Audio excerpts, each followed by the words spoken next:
tempo, esse experimento da fenda dupla, por exemplo, é um experimento que, se não me engano, tem uns 200 anos que ele já existe. E o que é baseado esse experimento? Vamos lá. Esse experimento, os físicos, ao estudar o átomo, né, e as subpartículas que compõem o átomo, eles começaram a investigar como que essas partículas, se elas funcionam, qual é a função dela, como elas se comportam, essa palavra, como elas se comportam sozinhas, ou só o elétron. E aí eles começaram a fazer experimentos que, como se fosse uma máquina, pensa numa máquina de bola de beisebol, pode ser, de beisebol, ou de tênis, aquelas maquinazinhas que ficam cuspindo a bolinha, sabe? Eles fizeram isso com as partículas, né? Que são partículas, são o que compõe um átomo. Um átomo, existem subpartículas. Se você não sabe o que é o átomo, eu tenho um vídeo aqui em algum lugar que fala sobre isso, e aí eu posso marcar aqui para vocês. Quando eles pegaram essas partículas e começaram a arremessar essas partículas aleatoriamente, elas se comportaram de uma forma.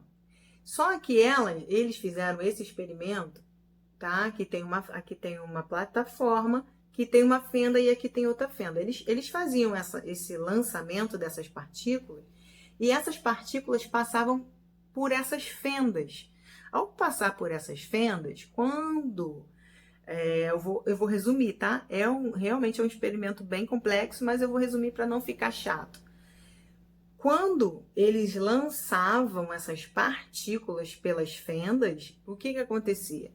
Elas se comportavam de um jeito nesse modelo aqui, como se tivesse uma placa aqui, e essas partículas formavam colunas.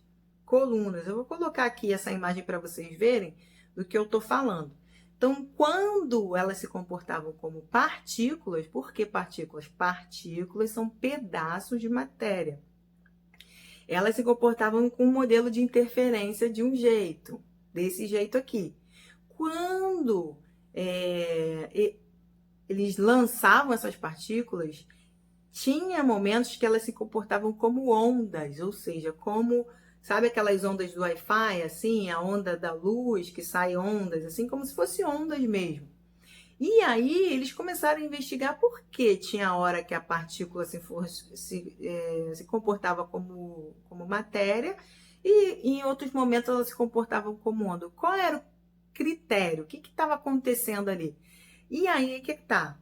Eles começaram a fazer diversos lançamentos dessas partículas, procurando respostas. Como eles não encontravam uma resposta coerente, eles colocaram um observador, tá? Para olhar por onde a partícula iria passar, por onde ela estava passando, para acontecer aquele modelo de interferência lá atrás. A partir do momento que eles colocaram um observador ali, que era uma microcâmera, vamos chamar assim, a partícula que estava se comportando como onda, quando foi colocado o observador, ela começou a se comportar como partícula. Então, mudou o modelo de interferência lá atrás. Os físicos ficaram tão cabulosos, tão encabulados com tanta informação, e eles falaram: o que aconteceu? Por que isso está acontecendo?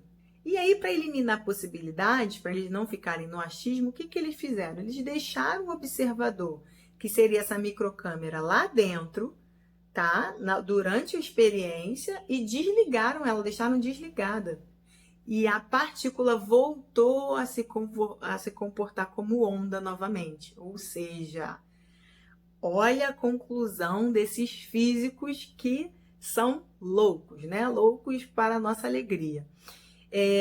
A conclusão deles, lógico que isso não é tão simples assim, a conclusão deles é a seguinte, que a gente interfere na nossa realidade, ou seja, quando a gente está observando, as coisas vão se comportar da forma que a gente quer, porque a gente está criando isso.